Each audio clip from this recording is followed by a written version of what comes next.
This week on the right side, the NDP rules out amalgamation in Victoria despite local support. The media overcovers Alberta MLA Derek Fildebrandt leaving the UCP, 3,800 illegal migrants in August already, and a lack of immigrant integration. And the meltdown at the Rebel. What's true? What isn't? This is The Right Side, Episode 30, recorded Saturday, August 19th, 2017. The Right Absorptive Capacity.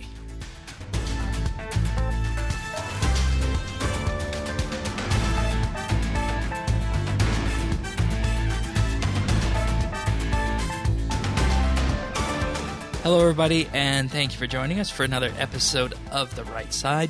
This week, Patrick and I are back this week, as we are each and every week. Yeah, we're up into episode 30 now. I mean, that's quite a good accomplishment, isn't it? Indeed, and we do have quite the episode 30 in store here for what has been a rather interesting and really bizarre news week in terms of everything that could have potentially happened. So we got lots of, I think we could say weird things to talk about. We'll start off with, of course, the most normal, which is probably in BC. And what we're going to do with these stories is cut out some bias and sensationalism that the mainstream media just enjoys inserting into the news. Because let's face it, this week is definitely a prime example of why we're here. So. Exactly, and it's certainly a good thing that we did our NDP special last week, because we certainly wouldn't be able to do it this week with how much has been going on. And so let's start off with BC. And it's really been a busy week this week for the new BC NDP government. They've announced plans to raise the minimum wage to $15 by 2021, which you might remember echoes some promises from Ontario Premier Kathleen Wynne. Alberta too. Business and Alberta as well. Small business owners have criticized the move, not surprisingly, saying that it will severely negatively impact their business and the economy. And the NDP have also released a report on ICBC, which is the province's crown corporation, which was originally supposed to provide universal and affordable auto insurance. However, Attorney General David Eby describes ICBC as being on the path to insolvency, which insolvency is being unable to pay off your debts. Internal reports say this would require at least a doubling of rates. And for myself, as a car driver of over 10 years now, I already have paid over $1,100 for the year of 2017 back in January, and I'm certainly not looking forward to that going up if it does. However, there's something even more harmful for the economy than unsustainable minimum wage increases and higher auto insurance rates in the short term, and that is, of course, a bloated civil service that requires taxpayers to pay way more in taxes every year than they should. So according to an article in the Times Colonist, the new NDP provincial government has no immediate plans to consider amalgamating the Greater Victoria Capital Region's 13 municipalities, but will, quote, imminently release a report that could result in more integrated services. So Municipal Affairs Minister Selena Robinson said she will share the report with mayors and then the public. So what Greater Victoria municipalities choose to do with it is up to them, she said. Quote, local governments are more responsible for making choices about how they want to deliver services and the governance issues that come along with that. They're obligated to represent the best interests of their constituents, and it's really up to the local governments to decide how to do that. I'm hopeful that this report will help them with that. End quote. So what Robinson doesn't really seem to realize here is that under the Constitution Act, Section 92, municipal governments and other, quote, local affairs are of the exclusive jurisdiction of the provincial governments. So it actually is the provincial government's responsibility to act on amalgamation. And you might remember back in 1998 when Toronto was amalgamated, it was the Progressive Conservative provincial government that was led by Mike Harris that created legislation for that to happen. which was actually in spite of municipal government opposition. And integrating services is just one of a string of regional issues that the new NDP government has said it will leave up to local authorities to act on. Last week, Robinson said she won't wade into this dysfunctional Nanaimo Council's turmoil. We haven't gone over that on this show, but basically the council has a lot of infighting, and it's not getting any work done, and it's really making municipal politics up there look really bad. And Solicitor General Mike Farnworth has said that he didn't have any plans to amalgamate Greater Victoria's police departments, which is causing a lot of problems with jurisdiction issues, shared services issues, and just the increased amount of policing that has to be done over the smaller areas. So really, when you think about it, the problem with leaving amalgamation up to municipal governments to deal with is that they will usually never carry through with it on their own, as it would lead to a reduction of not just mayors and councillors, but civil servants as well. And the NDP government leaving it up for them to decide if they'll keep their job is kind of just as bad as the letting the politicians set their own wages, which have happened in the past as well. Furthermore, the idea of studying some form of amalgamation was already put to the electorate in 8 of the 13 municipalities in the November 2014 municipal election. 75% of voters supported the idea, and the amalgamation questions differed in each municipality, with 5 supporting a study or analysis of the benefits of amalgamation, and the other 3 outright asking for yes or no on the topic. The only municipality of the 8 to not have a majority voting in favor for some form of amalgamation was Oak Bay, which of course is the richest municipality with a strong independent identity. So in the wake of the vote, the BC Liberal government said it would do a governance study and provide staff and resources to communities interested in looking at amalgamation. And in 2015, then Premier Christy Clark's mandate letter to Community Minister Peter Fassbender instructed him to develop and present options to Cabinet on potential processes under which local governments could either amalgamate or integrate service delivery by June 30th, 2016. So after this, former Liberal Cabinet Minister George Abbott's company Circle Square Consulting and Urban Systems, they won a 2016 bid to work with the 13 capital regional governments to explore ways to integrate services and governance, but not specifically amalgamation. The $95,000 report is expected to identify the integrated services that already exist, suggest what else could be done, and to chart a potential path forward. It's almost 1 year behind in its expected release, however. But despite the buzz around it, the topic of amalgamation was conspicuously absent from the mandate letter that Premier John Horgan issued to Robinson on July 24th. And an earlier article by the Times columnist asked a very important question: what's the price of democracy?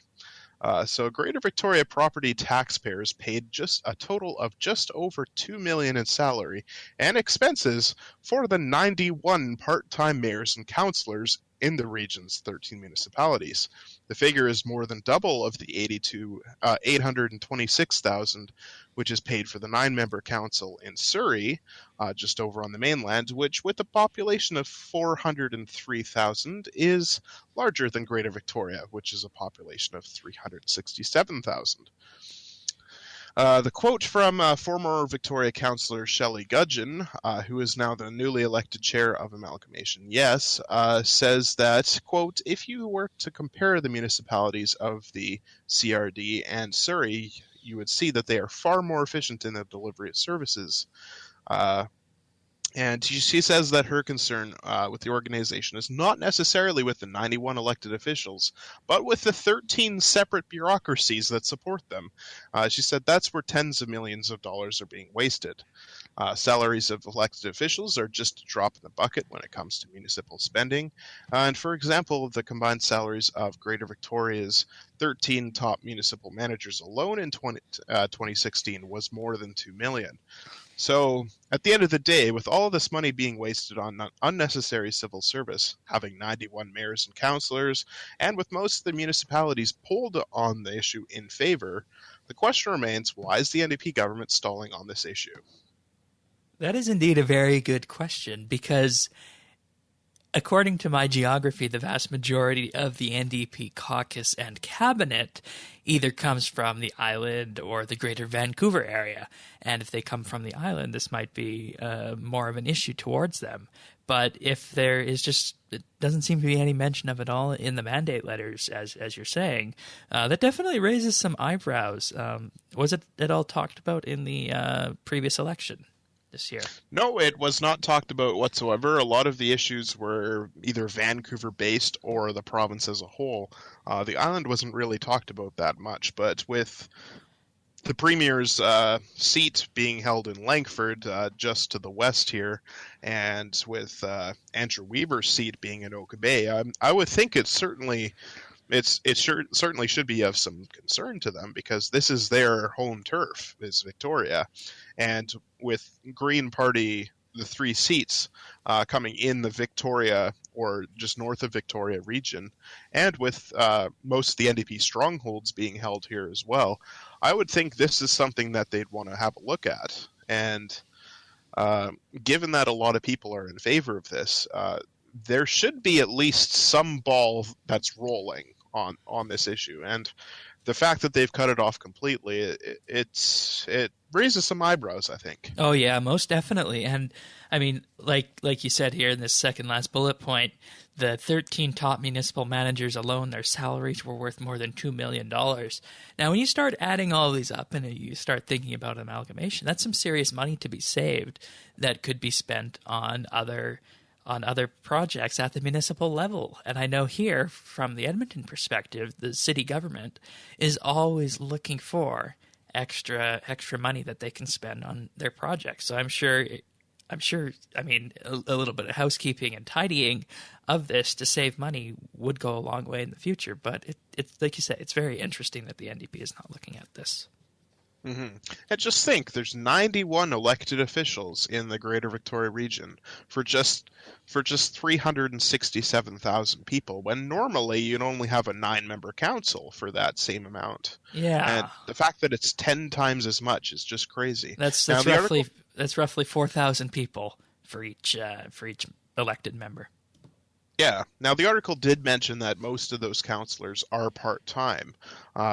But the fact remains is that really, when it comes to something like municipal government, we should be having full-time people in there who know what they're doing and are able to get things done, not part-timers who are having to concern themselves with other jobs just to make ends meet. Indeed. All right. Well, we'll definitely have to watch and see where this is going, because it definitely is something that wasn't touched on in the election, and the fact that there is no mandate here, but the municipalities seem as though they would want this to happen, kind of raises some eyebrows. So we're going to continue raising the eyebrows right now, except we're going to do that in Alberta. And this week, we mentioned in the previous episode that former Wild Rose member Derek Fildebrandt was facing some financial issues. That continued on this week and ultimately ended up with the Strathmore Brooks MLA stepping down from the UCP caucus on Tuesday night. He is still an MLA sitting as an independent. Interim UCP leader Nathan Cooper has said that Fildebrandt will remain where he is for the time being, but did not rule out a path for him to return to the UCP caucus once the issues have been resolved. And you might be wondering from last week what these issues are. Well, these issues start, of course, with the Airbnb rental of his taxpayer-funded Edmonton apartment, which raises questions for all of government, naturally. But there were a few other issues this past week. Just a couple numbers before we move on to that. Between January and March of this year, Fildebrandt claimed $7,720 on accommodation, but he also rented the apartment to 8 different Airbnb clients for a total of $2,555.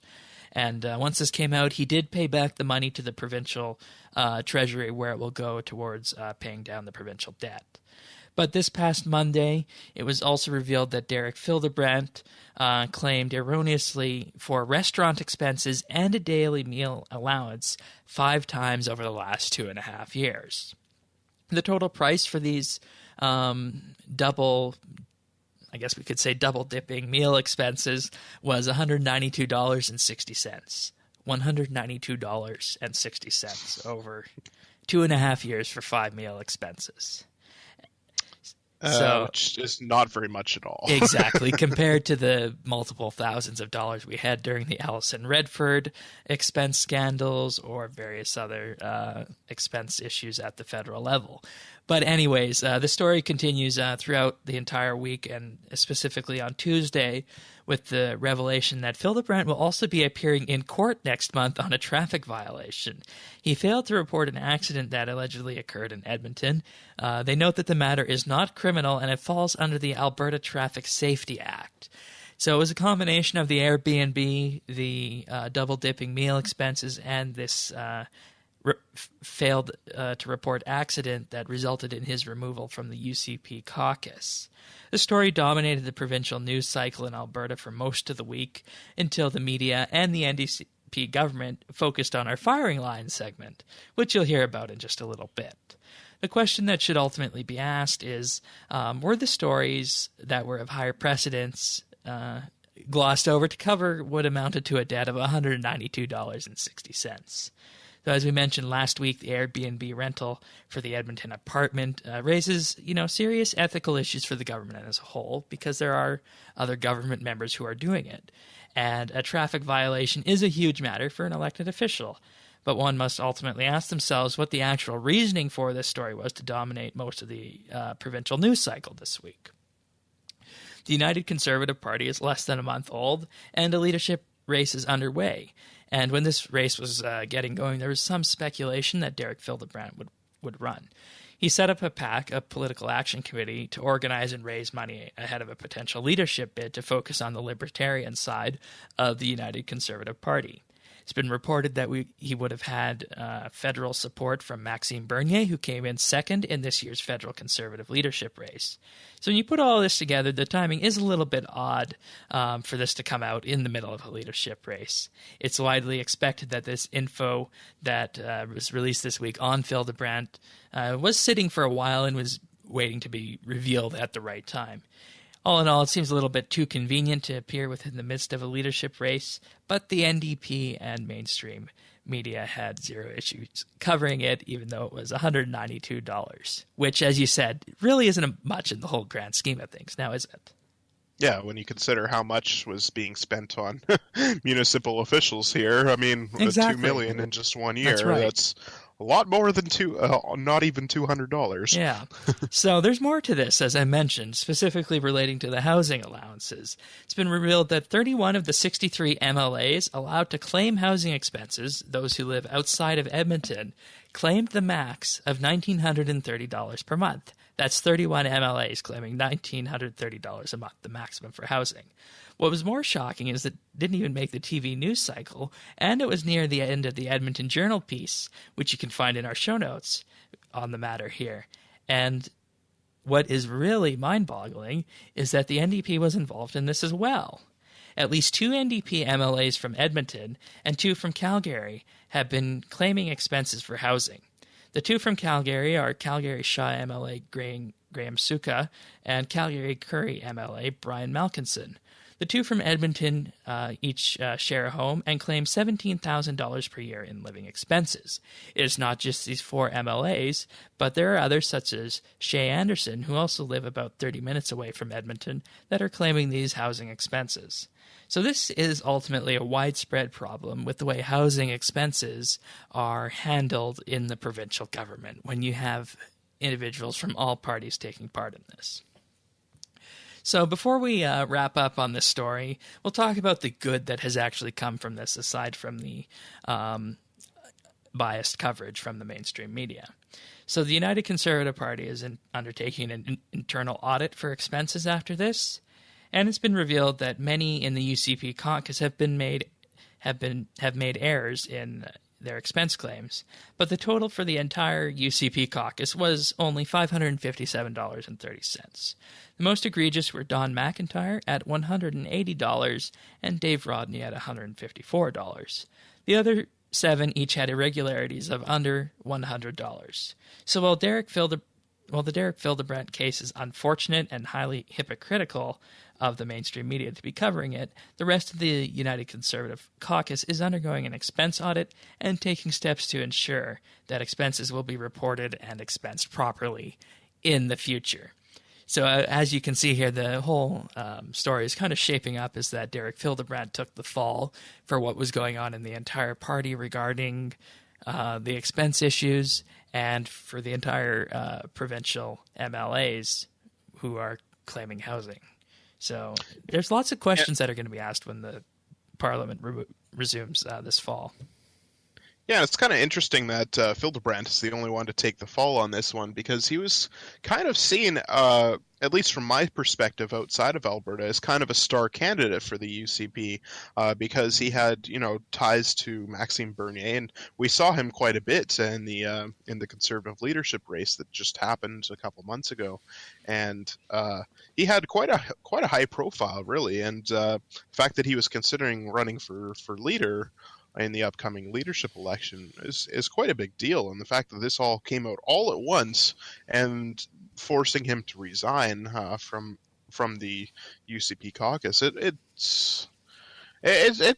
also raises eyebrows, does it not? Yeah, like I said, it's a very baffling story, and lots of eyebrows raised over this, particularly in regards to the timing, but also I think the fact that while the focus is of course on Derek Fildebrandt and maybe others, there are a few pieces near the end of the print media pieces in the Edmonton Journal and whatnot who are highlighting that the NDP is involved in the housing issues as well. But you don't hear that when you hear this story, in the big, bold headlines on the Global News site or in the evening news. You don't hear that. And, I mean, there also have been cases of egregious expense claims on the NDP side as well in the past. So it's something that is an issue on both sides. And this has really become let's just call it a government-based firing line this week for this, even though we do have something kind of related to this in just a little bit. So, probably even more strange, I think. Yes.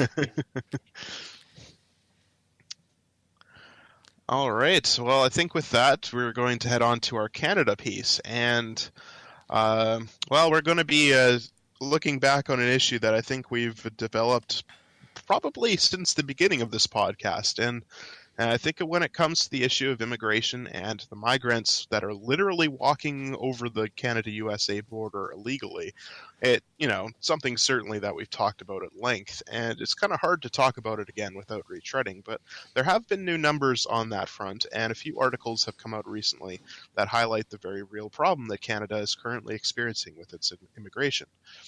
So the number of illegal migrants that have crossed into the border into Quebec in August was actually first broken by the BBC of all news outlets, with a staggering number of over 3,800 in just the first 2 weeks of August alone. This is almost half again as much as the more than 7,500 people that have arrived from January 1st to July 31st. And as we mentioned in previous episodes, warmer weather would cause more to flee the United States and into Canada. And it appears that the international media outlets like CNN, the BBC, and others have picked up on this as well, with mentions that many migrants in Montreal are being held in temporary shelters and in the Montreal Olympic Stadium. And the military is also building a tent village near the major border crossing of Saint-Bernard-de-Lacaux. And setting up tents, this is something obviously we're quite familiar with. We're pretty good at doing this, said Major Yves Desbiens. He's the spokesperson on the ground for the Canadian Armed Forces. Quote, but in terms of these capacities, it is not something we do very often. The BBC article notes that both provincial and federal officials are concerned that misinformation about Canada's refugee program is being propagated through social media, helping fuel the influx. And for misinformation propagated through social media, one only has to look at Justin Trudeau's tweet back in January when this issue was first starting becoming worse, when he said, quote, to those fleeing persecution, terror, and war, Canadians will welcome you, regardless of your faith. Diversity is our strength. #welcome to Canada. That tweet, of course, now has almost 800,000 likes and 450,000 retweets. Immigration spokesperson Luis Dumas addressed the false information circulating among Haitians on social media in the United States, namely in a WhatsApp message that says Canada is inviting people to make asylum claims. Quote, "It's not a message from the government of Canada.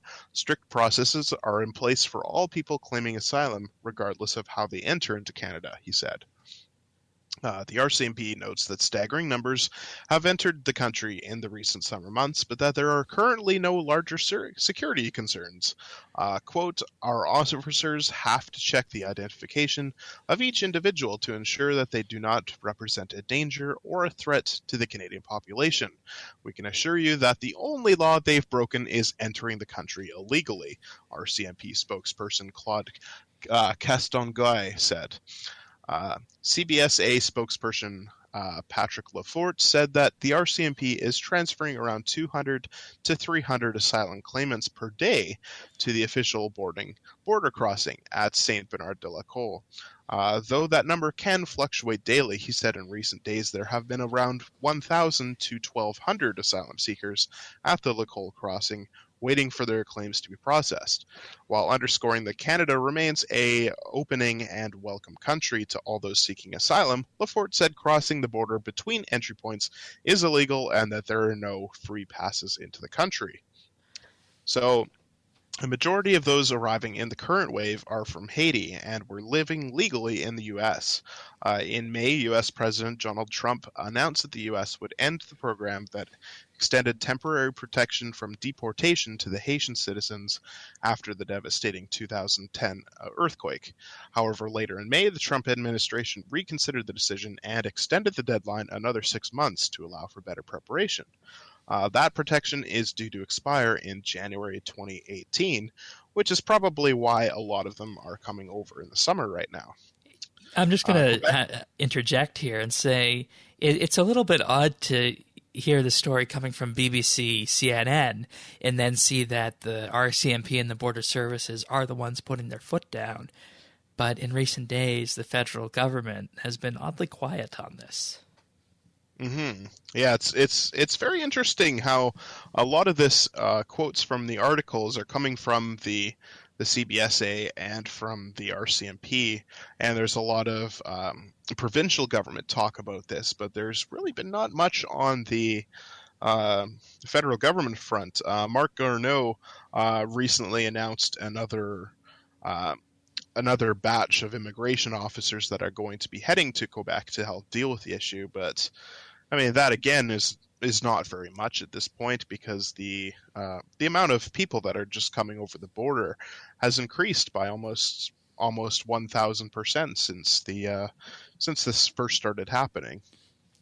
And Quebec's Premier Philippe Couillard has called the issue a very delicate situation. He said, quote, "It is unfortunate that these very vulnerable people were convinced that admission as a refugee in Canada and here in Quebec would be simple, even automatic. That's not the case at all. There is no guarantee that asylum applicants will be accepted given the strict rules that govern them."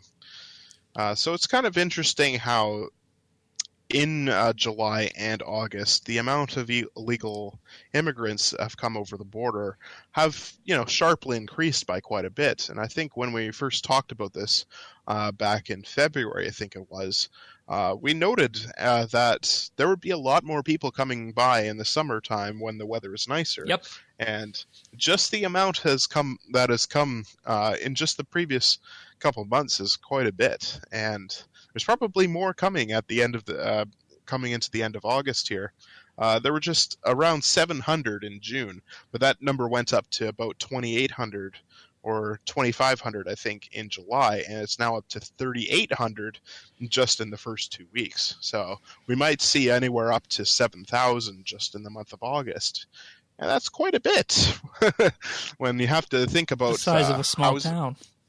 Housing issues, healthcare issues, education for all the children, safety and security. Yeah, I mean, there's just so many issues that go along with this, And the federal government's sure they're sending more immigration officers, but they're not really saying much else on this. I mean, they've sent the military to create basically tent cities, which is good for temporary, but you certainly don't want that to be staying like that forever. Uh, it's certainly not for a long time. And it's just kind of interesting that that's how that's gone. And just to backtrack a bit to before this recent migrant problem, there's also been another article that has come out recently. According to Douglas Todd, who is a writer for the Vancouver Sun, there's also been a new report out of the Immigration, Refugees, and Citizenship Canada that officials are pondering over. Todd mentions that with a backlash against the words assimilation and integration, like I mentioned 2 weeks ago with the Manitoba license plate story, officials are now using the words absorptive capacity, which the report defines as a two-way process that encourages adjustment on the part of both the newcomer and the receiving society. I'm not sure about how everyone else feels, but that really sounds like a lot like assimilation to me. But that's besides the point. As Todd writes, the internal report, obtained under an access to information request, shows that the immigration analysis are worried that the absorptive capacity of Canada is going down. Quote, declining outcomes of recent immigrants have shown that integration is not automatic, says the report, which surveys emerging problems with immigration flows and the pressure it's putting on Canadian sectors. While some Canadians behave as if it's xenophobic to question immigration policy, immigration rates, and the results, the sweeping in-house government report titled Evidence-Based Levels and Mix Absorptive Capacity does exactly that. It shows that the integration of immigrants into Canada, despite relative success here compared to most countries, is faltering in regards to housing, jobs, healthcare, education, religious tensions, ethnic enclaves, and transit. This is something that really didn't get too much coverage after the waves of Syrian refugees came over. Is that there's some rumblings in areas of Toronto and whatnot that there might have been problems with the integration or absorptive capacity, as we're calling it now, about this. And when we're having this many come in addition to actual refugees, that's going to be stressing a lot on the system side, but it's also going to be stressing lots of new Canadians who are here legitimately and people who have been here for a long time who have come here legitimately as well, decades ago. So, this needs to be a situation where the goodwill of Canadians and the Canadian systems is not used up. Mm-hmm. Yeah, and some key points that are in the report are ones that are probably well known to government officials, but haven't really been talked about in the media very much. It mentions that immigrants are struggling to find housing. This isn't really surprising, as housing prices in the largest cities where most immigrants live have been skyrocketing over the past decade. It also mentions that immigrants have difficulties getting health care, which is also not surprising, as the healthcare system as a whole is experiencing system shock with the baby boomers moving through the system. It also mentions that immigrants are not dispersing across the country.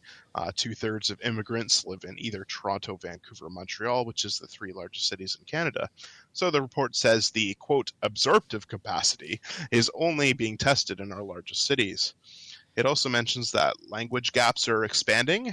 Despite language requirements, it's found that many recent immigrants aren't passing on English or French to their kids, and that 3 in 10 Canadian-born children of immigrants require remedial ESL training, which suggests a lack of language integration in the home among the parents. It also mentions that ethnic enclaves are expanding. Immigrants are settling near others of the same origin or language, which creates enclaves in many cities. I mean, this is something that is happening for many years now.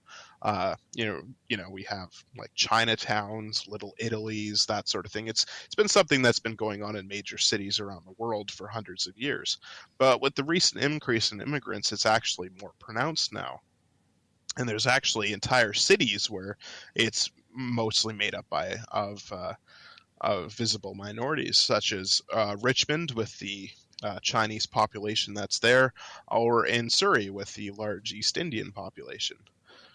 Uh, And it also mentions that tensions exist over religious differences. Quote, religious and cultural accommodations continue to be an issue regarding practices that are deemed in conflict with Canada's institutions, the report says, which names forced marriages and family violence issues as major hurdles.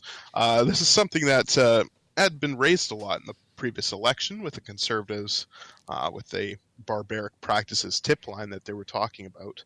And it turns out this is actually a major issue among recent immigrants who hold a belief system and don't necessarily want to reconcile that with Canadian law.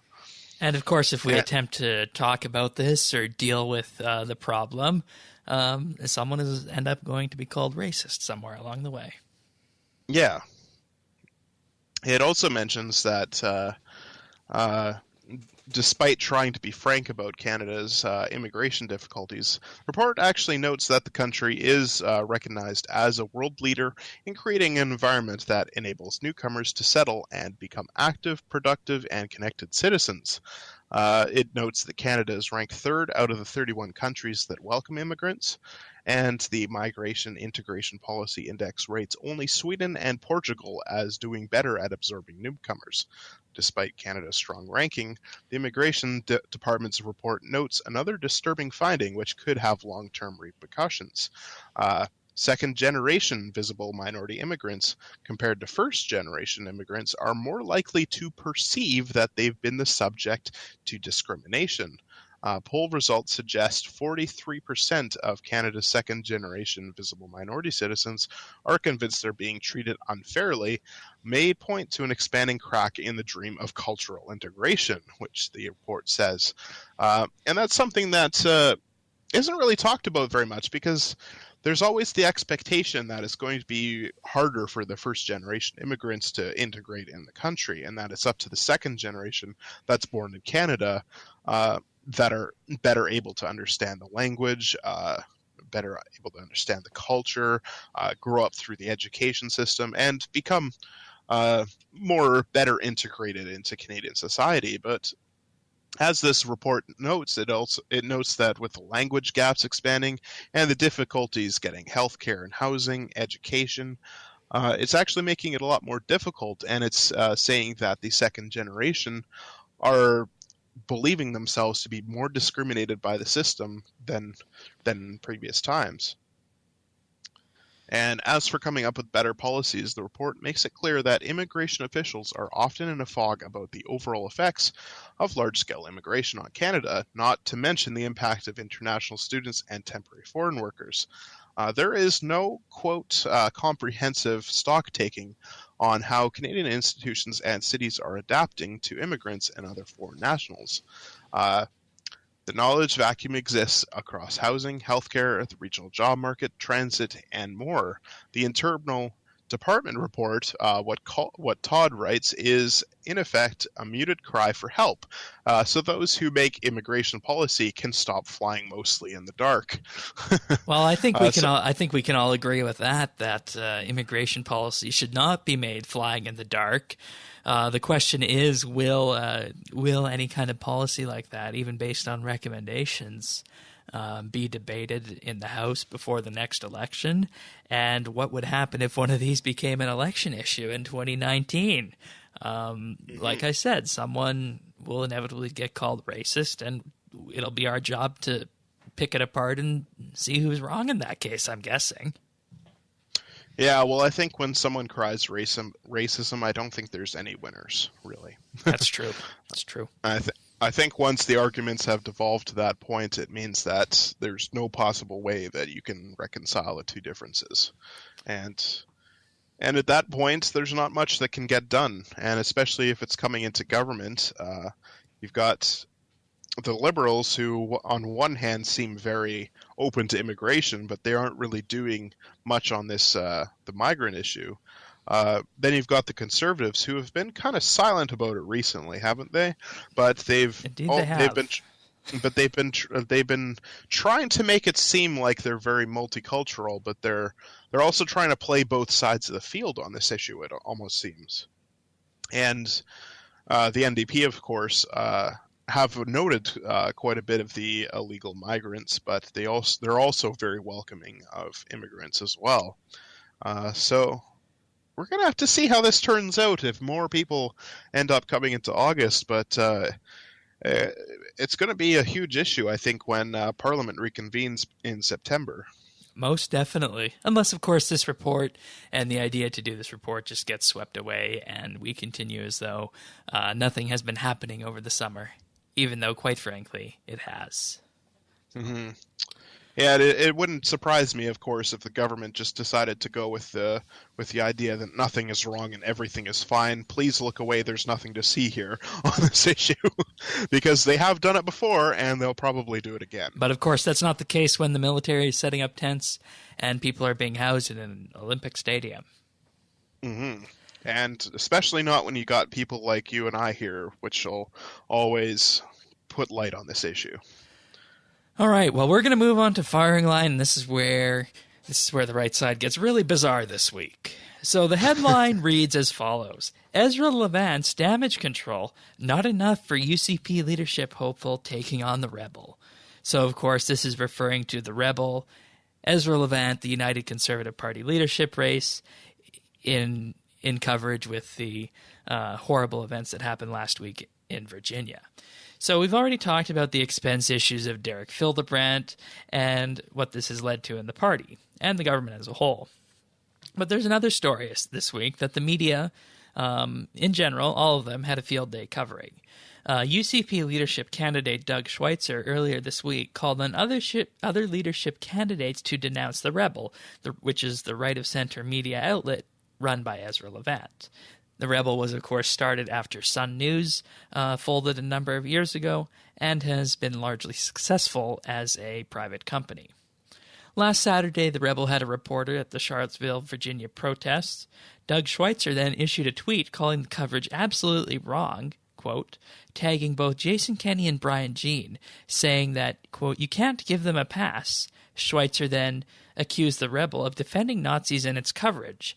The very essence of journalism here is to cover events no matter how reprehensible they might be. There may have been some unprofessional comments issued live via Periscope on Saturday, and the Rebels correspondent Faith Goldie went on an interview with a neo-Nazi podcast whose name won't be repeated here in order not to give them extra coverage. But the event here in Alberta has been taken grossly out of context.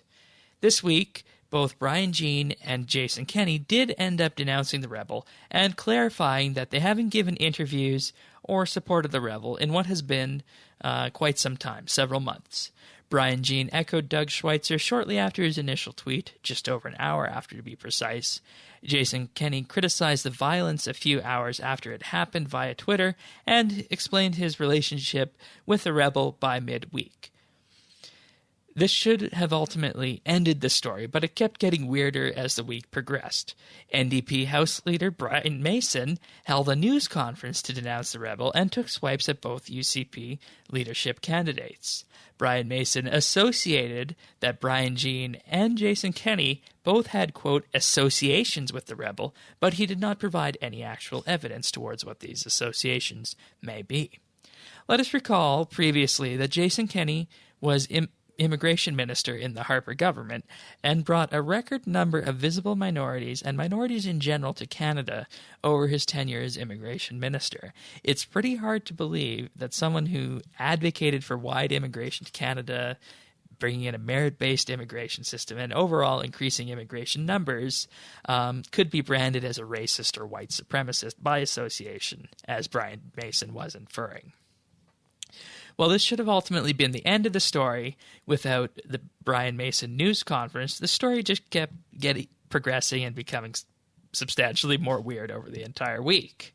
The Rebel was hit by a string of people leaving the organization, including Ottawa correspondent Brian Lilly, contributor Barbara Kay, historical contributor John Robson, and later this week, Faith Goldie was also fired by the Rebel for her appearance on the previously mentioned podcast.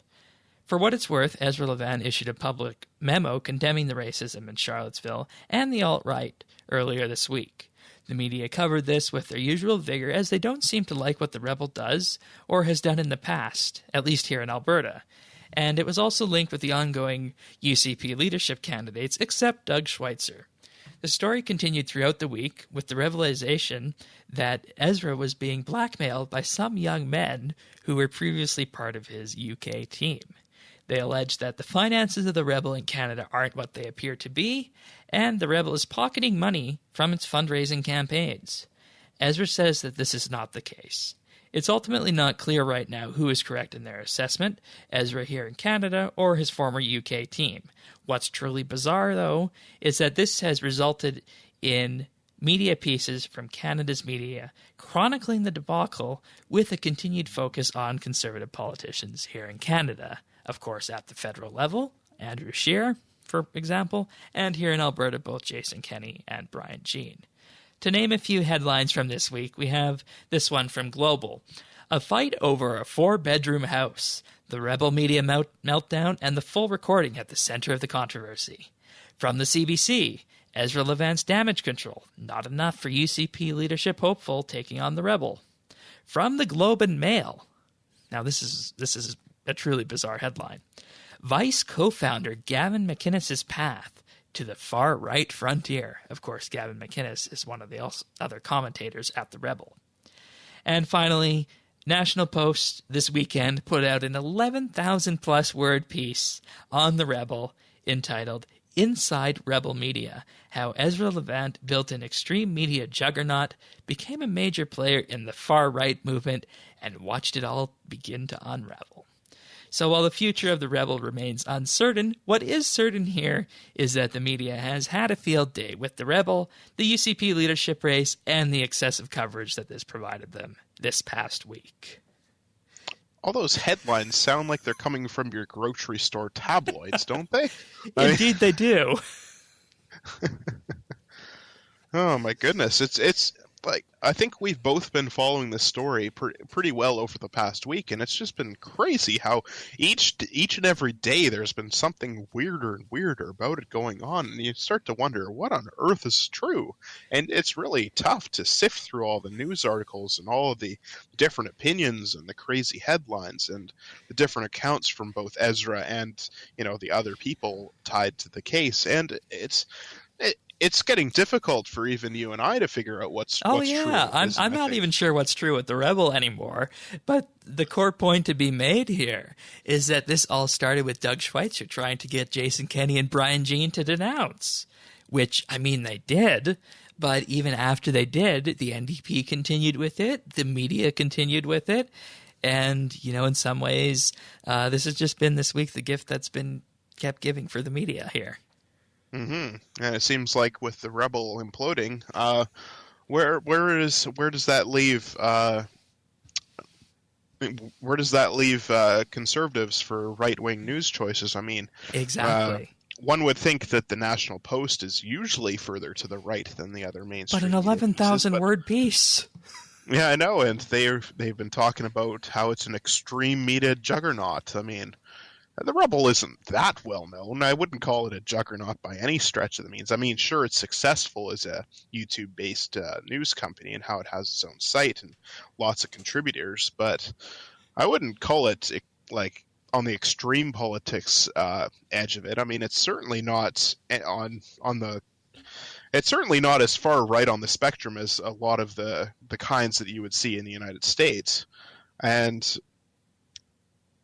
just them labeling it far right is just something else entirely. I mean, you go on to the rebel and you see a lot of criticism of Trudeau and Rachel Notley and a lot of other what we could call left-wing politicians, but you don't really see them espousing Nazi ideology or fascism or anything like that. It's just typical right-wing politics. I mean, it's just crazy how the media has just been going on about them right on this, and they've just labeled them far right. It's like how we were talking about earlier. It's the first one to play the racism card, no one wins. And I think in this case, I don't think anyone is winning. Yeah, and I mean, the question could ultimately be answered if they read the memo that was put out by the Rebel this week.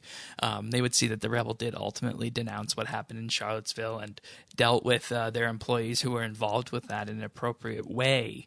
But, the media just wasn't having any of it. So, but I think that leads us nicely into our word of the week this week, which is far right. Typically in our modern world, politics is classed as either left, center, or right. And then you have far left, far right. And typically we see conservatives right, liberals left, and, some people claim to be centrist and whatnot.